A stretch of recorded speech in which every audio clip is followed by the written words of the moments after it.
for joining me this week on I Am Her, and I'm super excited today because I have my first male. Yes, it's so exciting, you guys. Anyway, so this is Rodo, and he's just going to tell us in the next few minutes what he does and why he's here. Just what he does, and just delving into the conversation around gospel music and what it looks like for him, because that's what he does. Anyway, so tell us a little bit about yourself, who you are and what you do. Okay, thank you so much for this opportunity. My name is Rodo. My stage name is Rodo. Rodo. Yes, some call me Big Boy Rodo. I don't know if it's because of my body. Yes. So I'm a gospel, stroke conscious music artist. Yeah. I've been doing this ever since I was for a long time now, and I was born in a Christian family. Yeah. So I think I would never deviate from that. So first and foremost, I owe it to my parents for raising me up in a Christian background, my family. And second of all, I owe it to God. For this far I've reached, it's because of him. And you see, what I keep saying is that God gives us the talent and the breath. So what he needs from us is just the effort. So basically I can't sing anything, that's why I can't do any other thing but just sing and rap as well. So I've been doing this for the past few years, recorded a couple of songs, and I look forward to doing more and keep praising God. Yes. That's really interesting. Yeah, you talk about the things that God gives us and what we owe Him back. Because sometimes you say we just need to be here, and then God has given us all these things, and then we just sit. So there's effort, there's work that we need to put in to make these things come together. So when you speak about gospel music, first of all, I'm just like the moment you mention gospel music, there's already controversy in my head, because it's in Kenya at least there's been a lot of conversation around, okay, so what really is gospel music? So so first of all, tell us what style of music you do and what you consider gospel music to be. But you also mentioned conscious music. So what's the distinction between those two, and what is gospel music really? Okay, to me, first of all, gospel music you have to relate what you're singing, your lyrics, to what's in the Bible. Because gospel, the word gospel, it comes from the New Testament and Jesus' teachings. So it has to, the teaching that you give people, it has to be pegged from the Bible. You have to say things that are also in the Bible. When it comes to conscious music, I think there are some people who would not necessarily listen to gospel music, but they would prefer to listen to educative, more of life teaching and life skill music. So if I'm in gospel or conscious music, I do positive music. I do music to teach, and that's conscious music. Now you talked of controversy. I don't know in gospel music. Or in the music industry. In the gospel music industry. I mean, there's the disparity between, and we talked about this, between the music that is sung in church and the music that's played in the radio as gospel music. And why is there that difference, and what exactly is going on? Because there's so much drama around people that are called gospel artists, and all this expectation that is somehow not being met, and then it's creating a crisis because we don't know what to do with our gospel artists and everything. So like, what would you say about first of all being that you're putting yourself out there, but also being that when you mention that you're singing about the teachings of Jesus and you're teaching people things in the Bible, beyond just that being your lifestyle, a lifestyle that actually represents Jesus and inspires people to live that kind of life. So is that disparity between those two? You see, again I say, but sorry, I do hip hop and crank, gospel, so conscious music. Hip hop and crank, yeah. I bring the old school vibe of crank. You remember when you used to have, those bang, boom bap hip hop. So boom bap. He says. So you see, in church there has to be a disparity. There are some people. We have two types of people. There are people who will come to church, listen to gospel music, and you see, there are those type, and there are those that are at home who've actually, so to speak, given up on church. Okay, so they don't get to hear what's being sung in church. Yeah. So my role as Rodo is to bring the ministry to them at home. Okay.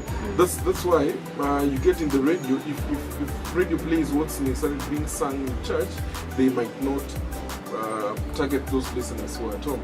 But if I bring the hip hop vibe in it, if I bring the crank and the dance vibe in the music, they will sing along, they will dance along to the beat, and they will hear the message. Okay. So I'm sort of cutting across, because still I would sing in church, I would rap in church, and get people to listen to what I'm saying. Because some of my lyrics is just more of a translation from the Bible. Yeah. And also I'm targeting those that are at home. Yeah. So if I'm doing music, I rap in Kiswahili, mostly which is 70%, 30% is English. So I'm targeting both. I'm cutting across. That's so what you're trying to find a balance between. So this is someone who has been in church, knows all the great worship music, but then there's someone who, like, what exactly are you talking about? Exactly. And just still maintaining the depth that is actually required. Yes. Because it's not.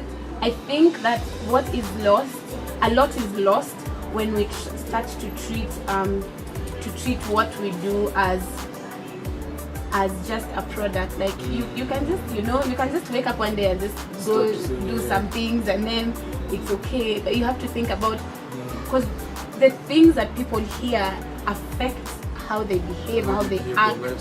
And if someone is going to actually be listening to your song on YouTube or on they've downloaded it on their phone, how is it patterning their lives? How is it changing how they behave and everything? Indeed. And what they say, you see, the eyes are the windows to our soul. So what you look at and what you listen to, you feed your soul, you feed your body, you feed your spirit.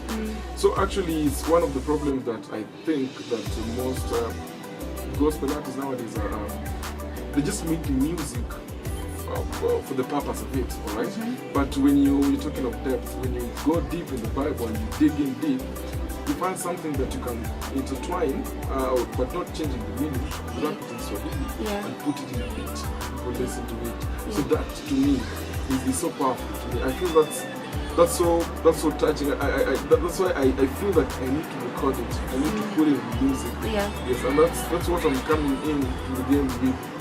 This is the change that I want to bring. I want to bring the word, but in a simpler dance. Okay. Yeah, cool. So, like before we finish, talk to us briefly about your new song, Yukonami.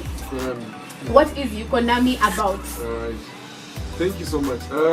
First, before talking about Yukonami, when I was in Form 2, I released my first single called Snap Video. Snap Video, Snap Video, Snap. It was a gospel song back then. I was so a bit naive, but it hit back in Zoom back then. So after that, I produced a couple of songs, but the latest one being Yukonami. Yukonami is a gospel song with a crank beat, and it has a hip hop vibe in it. So it talks about, I wrote it while I was experiencing some harsh part of my life, like everybody does. So it kept reminding me that God is with me, because Yukonami is direct translation that Yukonami, He is with me. So I wrote it during that moment, because I was down, and all I could ever do was just pray and all that. So I wrote it just to say that God is with me. It gave me hope to continue pushing stuff that I was doing, business, job, meaning I was hunting. But you were hunting when you wrote this song? Yes, I was actually hunting. Came a time in my life, as a man, you don't go back home. I didn't go back, so I was experiencing a hard time. So I wrote it. It's powerful. It means a lot to me. So for my listeners, I would advise go to YouTube, search Yukonami, Rodo, listen to it. I actually will leave a link to the song Yukonami on the description box in this video, so make sure to check that out because it's really cool, and I really think it's an apt message when you talk about Yukonami, because there's a lot of hopelessness in the world, and when you find comfort for believers, when you find comfort in knowing that God is with us and He's taking care of us, and things might look desolate, things might look broken, our lives might look broken, but God is actually with us. He is with us. So thank you for sharing that. I think it's really special when we're reminded that. Yeah. So as a parting shot, parting shot. Okay. What is the greatest lesson that you have learned in your life? So my greatest lesson, I've learned for you to achieve anything in this world, you have to identify yourself. You have to identify who you are. You see, I spent there's a gap in my life, about 4 years that I actually stopped music. So for 4 years, so you can imagine 4 years, no music, no recording, no writing. I was writing, yes, bit by bit, because I've done a lot of things, okay? I've done a lot of things, story of another day. but I didn't define myself. I didn't really define who I really am. So until I finished, composed, started working and all that, is when I realized that I've done a lot of things, but there's one thing that's constant in my life. Ever since, I've always loved music, I've always done music, and that's, so my greatest advice is know who you are, like get what you do effortlessly without complaining, and stick with it and just pursue it. Even if you're doing other things, just pursue it. That's my parting shot. So know who you are, stop complaining, do what you need to do, right? Yes, I think those are important lessons.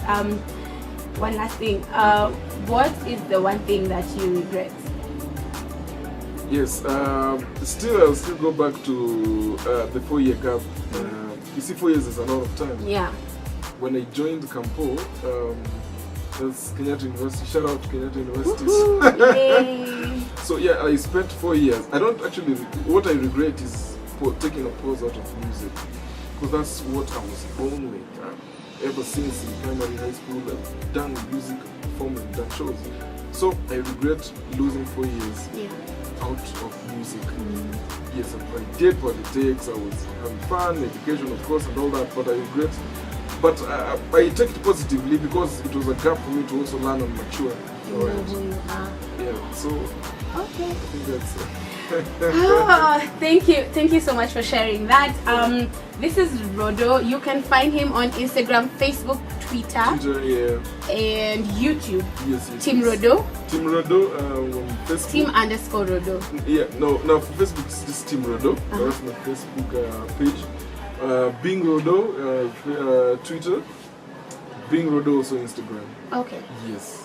Find him. Listen to Yukonami. Leave a comment down on this video. Go check out what he is doing. Just join him in the process of what he's creating and what you're creating. And this is what this is about. It's about sharing our lives with each other, inspiring each other, mentoring each other, encouraging each other. Thank you so much for coming, Rodney. It's a pleasure to have you here. I'm grateful. This is I Am Her. I'm your host, Agnes Olo, and I will see you next week. Thank you.